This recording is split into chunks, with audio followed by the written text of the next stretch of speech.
So, do you guys remember old friend Dave Leone? He's that mad scientist guy that would bring us things like 464 horsepower supercharged sedans with manual transmissions, or on better days, he would bring us 640 horsepower sedans and let us loose on Road America. Well, he's been promoted now. He's the grand poobah of all of engineering at General Motors or something like that.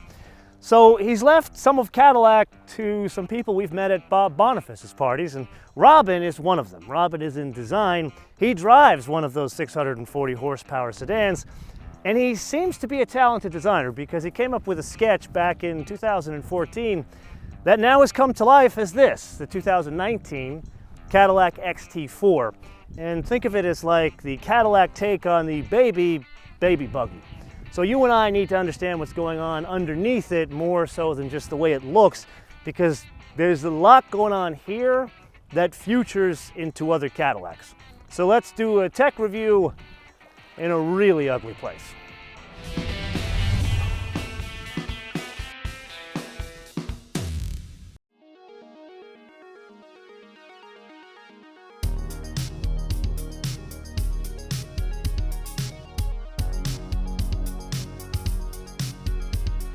So when I first set up this shot, I was very excited about this stunning backdrop, but then didn't realize two things. Number one, the seagulls are as excited about the Cadillac as I am, and number two, I didn't realize how quickly the tide would come in, so we need to press through this segment relatively quickly, otherwise we're going to be sailing this thing back to Seattle. 2-liter turbocharged engines from General Motors. They've been around for a couple of years. However, the one we're about to talk about is totally new. It was designed mainly by Cadillac engineers for this application. So name, rank, and serial number, 237 horsepower, comes in at 5,000 RPM, 258 pounds of torque, comes in at 1,500 RPM, stays flat all the way up to 4,000 RPM. Now, a couple of things about that. Number one, those numbers are right in the sweet spot of the same type of engine from either Mercedes or Lexus or BMW. Maybe it's a little bit lower on the horsepower and a little bit higher on the torque. And then number two, normally you and I are very excited about torque coming in at such low RPMs out of a 4-cylinder. However, that is not the interesting part here. So if you're familiar with BMW and their valve technology, where they can open the valves more or less depending on load, similar situation here, but the way in which Cadillac does it, there's an electric actuator above the camshaft that has these lobes that kind of go in and out. These things go in and out of the lobes and move a sleeve forward and backward, where it can do a couple things. Number one, it can open up the valve more for more power, or it can open up the valve less for more efficiency. And then the third thing is it can completely shut off the valves to turn off 2 cylinders of the 4 cylinders, so there is active fuel management in a 4-cylinder engine. So a lot of technology going on here in effectively the same size block that we've seen in other manufacturers. Now, this mainly goes through the front wheels, through a 9-speed automatic transmission.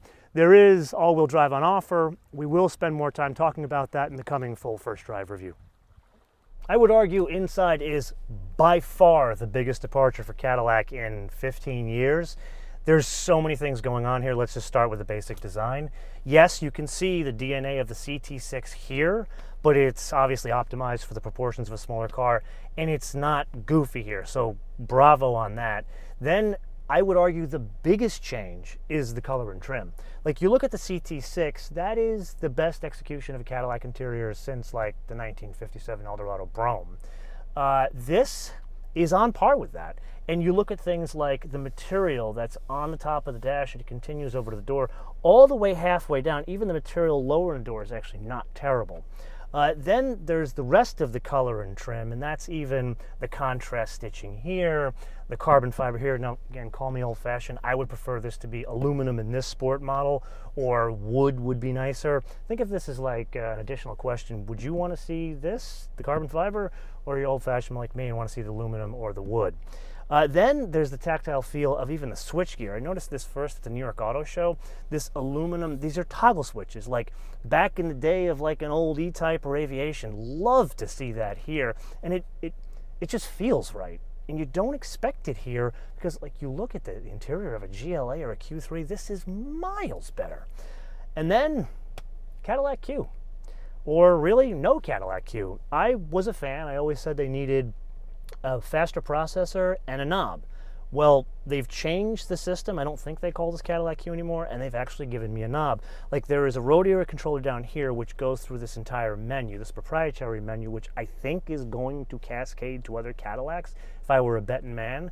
And then, smartly, they've taken the volume. Instead of having like that roller thing they have in the Mercedes, they've taken an actual real knob and put it right next to the rotary thing, so your hand just falls here, and then there are application buttons surrounding the rotary controller, which works incredibly well and even goes into the Apple CarPlay or Android Auto fitted as standard. Then even over there's a TFT screen in the center that has the trip computer, all that kind of stuff.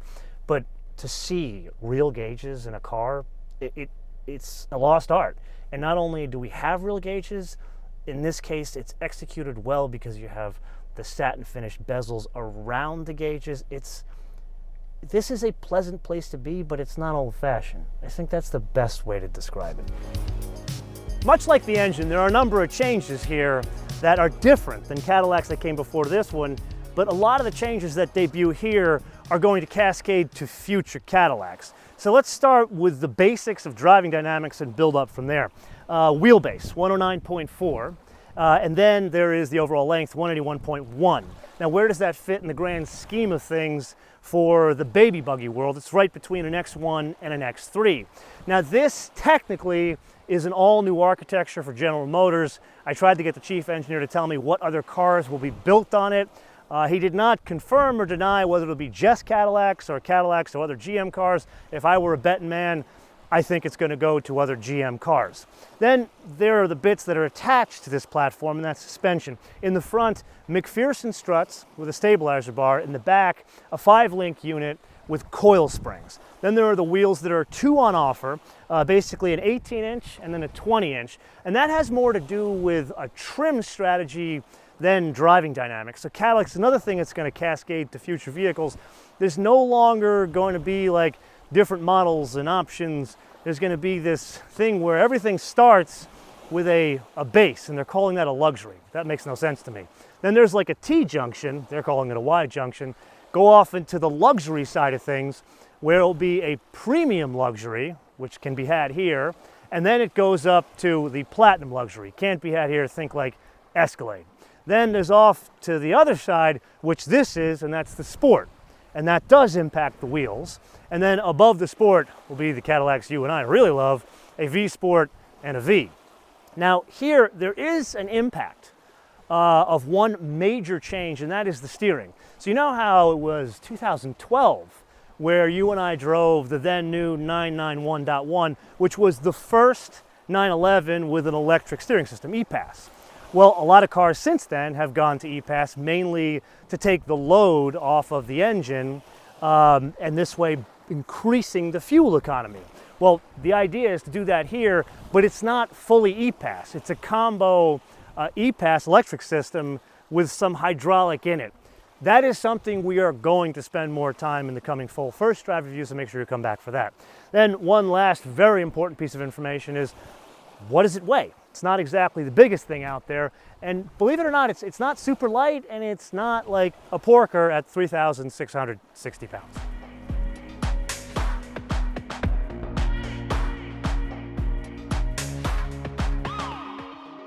So let's take stock here. We've covered the engine, we've covered some of the interior, some of the fancy bits, we've covered some structure, as well as things that are going to move forward in terms of Cadillacs that are not this Cadillac.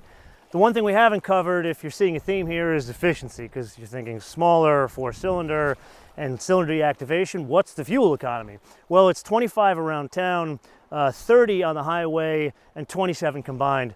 I can't tell you just yet what our fuel economy was driving around, but I can tell you that Scotty literally, she mopped the floor with my ass on fuel economy.